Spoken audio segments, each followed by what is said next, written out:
Hello and welcome.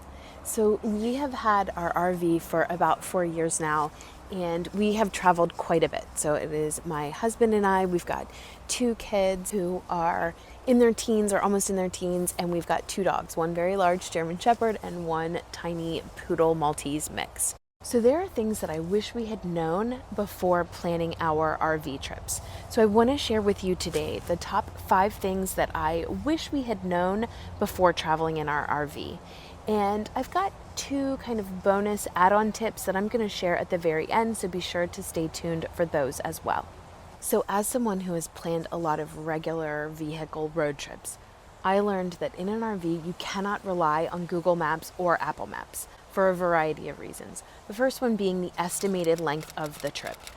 In your RV, you are much heavier, you are possibly towing another vehicle, you're just being all around more careful because your vehicle is just that much bigger and it just takes longer. So originally when I would quickly kind of route how far are we going to go each day, generally speaking, we were ending up having to drive hours longer than what we really were comfortable driving because of those goals I had set using Google Maps. So typically now what I look at is the actual mileage, and I have a general idea of how fast our RV can take a couple 100 miles and am able to parse out our trips that way. Secondly, in an RV, there are certain places that you cannot drive. So we have a propane gas capability in our camper, and that means that there are certain tunnels we can't go through, and it also means that because of our weight we can't drive over certain bridges or get through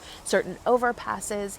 And so what I would suggest is if there's anything you would spend extra money on, it would be a Garmin map. And so we ended up getting one that we can just put right onto the glass windshield. I compare that to Google Maps so that I can kind of see traffic patterns.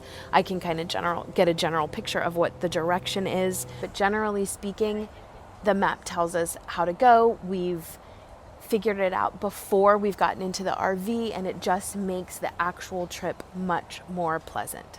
So I know I've already talked about Google, but one way that we do like to use Google Maps is by using the satellite view, and this allows me to search the campgrounds or locations that we want to stay in, and then I can zoom in and look at all the different sites. I can look at the tree coverage, I can look at the tightness of the site, see how much space we're going to have. I can also figure out the path that we're using for the actual trip and then look for gas stations. So we like to find gas stations that have an easy exit strategy. So if the pumps are not parallel to the road, which is pretty easy, we can just pull in, get the gas, and pull out. If the pumps are perpendicular to the road, we like to find gas stations that we can then continue and pull through and loop around behind the gas station so that it's not a tight fit.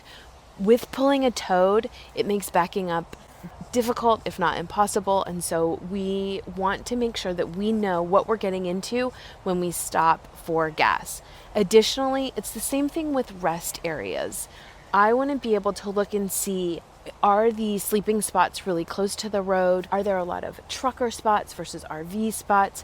What does the rest area look like? And this way I know what to expect as we are making our stops. Some of them have to be spontaneous, but a lot of our stops are planned. So as you are planning out your rest area stops and trying to figure out where you're going to sleep for the night, when you're traveling in your RV and you're specifically going to a location, it's not always financially beneficial to be staying in a campground every single night. And so trying to find the places that you can sleep, which are rest areas, some gas stations, some Walmarts, although I'm finding, especially on the East Coast, the Walmarts that are allowing overnight parking are few and far between. There's Cracker Barrels. As you're figuring out all of that, we actually use the RV Parky app. I really love it. It's changed a little bit recently where they're trying to put up a paywall, but you can still use the free portion of the app.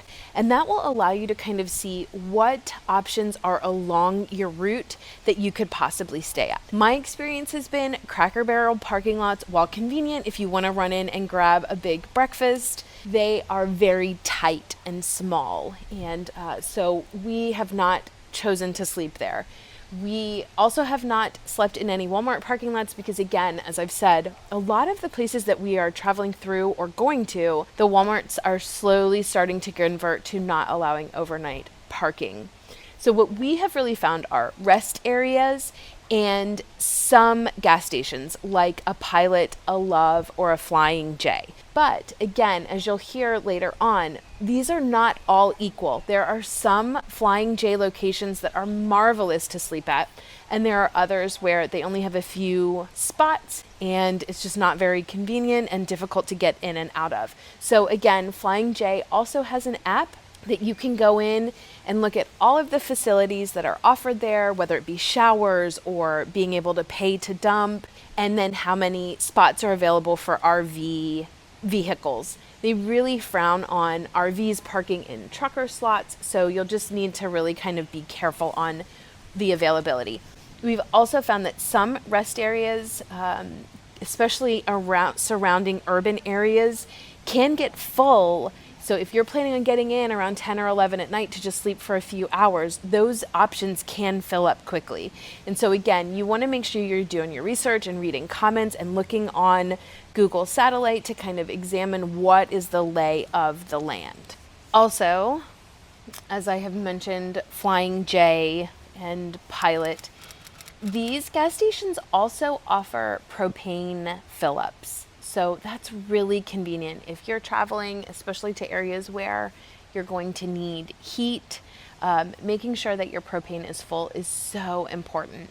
So there are those, and again, you can use the Flying J app and it'll tell you if propane is available. But another place that we found that actually was a lot easier to use and to get in and out of is U-Haul. I didn't know this until a couple trips in that U-Haul offers propane fill-ups also, and because U-Haul rents such large trucks, they've made the propane fill-up really accessible and easy to get to, and really, in our experience, pretty inexpensive in comparison. And so I would recommend, checking to see if there's a U-Haul in the area. If not, again, check those local gas stations to see if they offer that.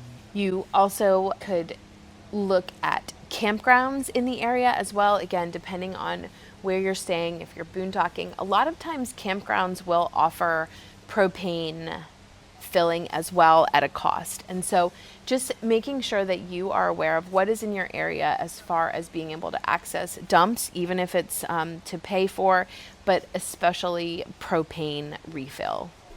Next, not every laundromat is created equal. So if you come across a laundromat that is really marvelous, then I suggest taking advantage of it and doing as much of your laundry as you possibly can.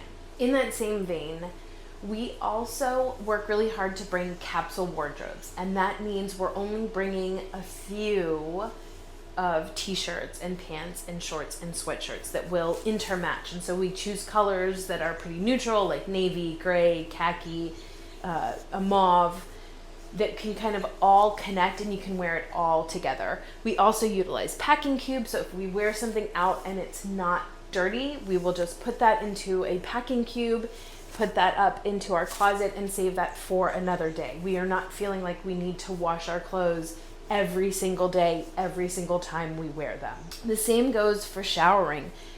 Sometimes you don't have access to water, or you can't have all that shower water filling up your gray tank. If you're boondocking especially, you need to be careful with that. And so learning how to take those navy baths where you just get wet, suds up, rinse off quickly with a timer. Sometimes we have to utilize wipes where you're wiping your face and those other areas that need kind of daily attention. Sometimes it's just wipes, but really being intentional about how you are packing your clothes and how you are planning out your laundromat visits and your shower time is really crucial, especially on travel days. My 2 bonus tips are, first of all, notice what the truckers are doing. So if you're on a highway and there is construction and the signs are really bad and you can't really tell what's going on, it's really helpful to notice what lanes the trucks are all moving to.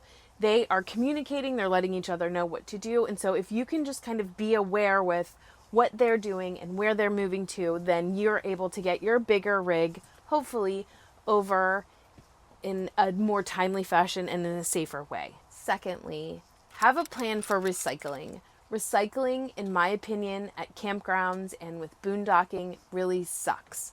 You cannot find receptacles for glass, plastic, aluminum, anything. And everything that you're using ends up going right into the landfill. And it's horrifying. I've actually talked to state campground employees about it.